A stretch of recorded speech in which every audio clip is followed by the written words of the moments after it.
then fast forward to like 2003 when I was graduating high school, and I got an Apple computer as a gift, and I was like, this computer's amazing. And I'm looking around, and all my friends had iPods.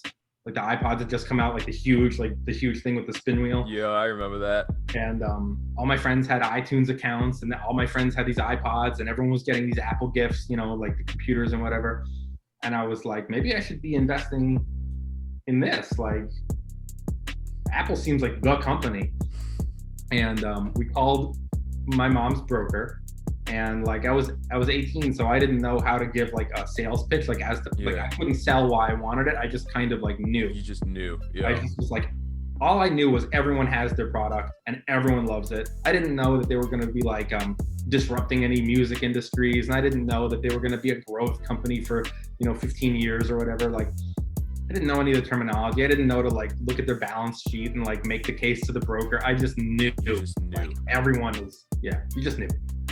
And we called the broker, and he was much older, and I was like, I want stock in Apple. And I had like a couple $1,000s saved up from like dog walking and shoveling cars in the winter, and I was like, I want 300 shares of Apple. It was $9 a share, and he was like, oh my, right? Oh wow! Like, you are wasting your money. What? And I was like, no, all my friends have it, and the computer is great. And he was like, it's a computer company. Like, and I was like, no, they have music. And he was like, oh, it's a fad. Nobody wants to buy music on the computer. They want to own it. They want tape cassettes and CDs. They want to own their music. And I was like,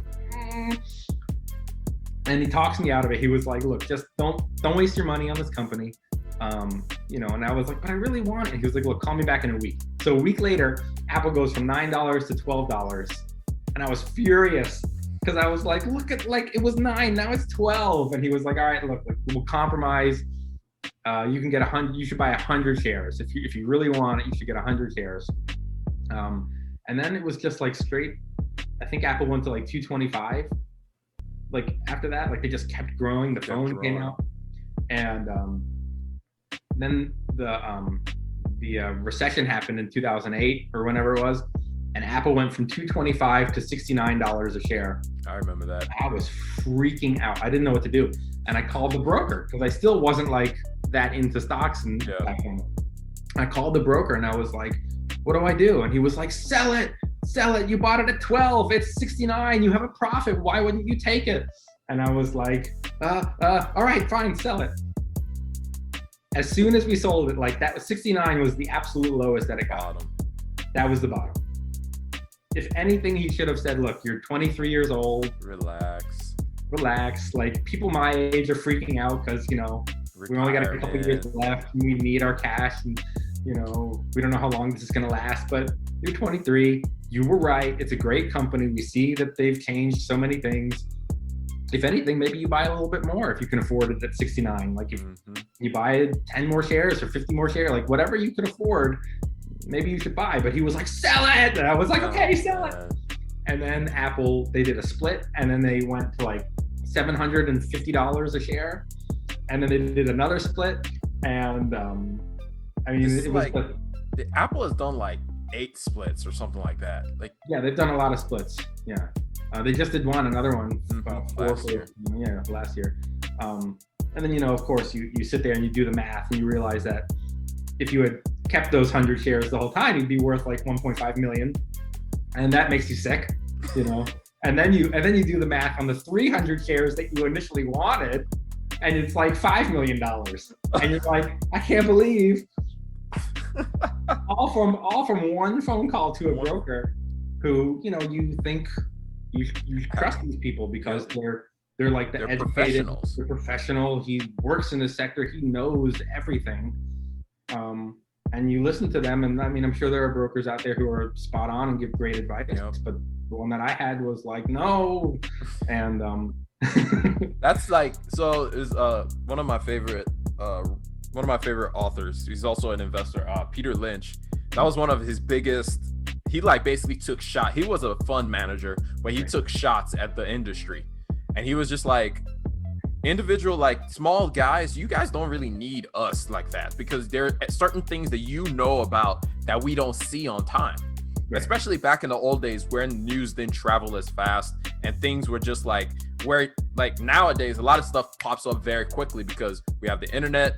Once one person makes a video about something, everybody's gonna be like, oh, that's pretty interesting, and everybody jumps on the train. I mean, even though the general public may not know about it, but there are certain things that just travel faster. But back in the day, you had the edge of like, I'm seeing all these young people grow up with Apple in their mouths, like literally grow up with Apple being all around them. And that's one thing that I always like to tell people is like, there are certain things whether it's in your industry or in your friend group or just like driving around your city, you just notice stuff of like, wait a minute, why am I seeing this thing consistently everywhere? Like, this is telling me something, like something is changing that I know something about. And I was talking to a friend of mine, and she's super young, and I was just like, there are things that your age group are going to do that's completely going to change everything else. So I have to listen to you to know, like, okay, what is the 13-year-old doing now? What is the 15-year-old doing now? Like, because they're going to be the ones that drive the economy in the future, and I need to be on that edge to know like what's going to happen. So what brands do you like? What apps do you use? What, you know, all that stuff. Like? Who do you not like? And then for sure. Yeah, all that stuff. But yeah, that's great, man. But then what got you going from just investing into trading, into like being like, oh, I could maybe turn this into not just something I do on the side, but something that you actively do? Was it like you were working somewhere? Because you said I hate the hours and all that stuff. That you were working somewhere and then you just kind of were like, I'm out. Yeah, I was working. I was working at this gym, and the gym had always been a corporate, you know, like a giant corporation, like overlooking them. But in the beginning, the managers were like, they had a lot more. I hope you enjoyed that little snippet of the Rambling Mind podcast. If you want more of the Rambling Mind podcast, or if you want to listen to the whole episode that you just heard, go check it out on any podcast listening platform, whether that be Anchor, Spotify, Google Podcast, Apple Podcast, Breaker, Stitcher. I could go on, but you guys already know which podcast you love to use to listen to. So go check it out. Link down in the description as well. I'm going to catch y'all later. Peace.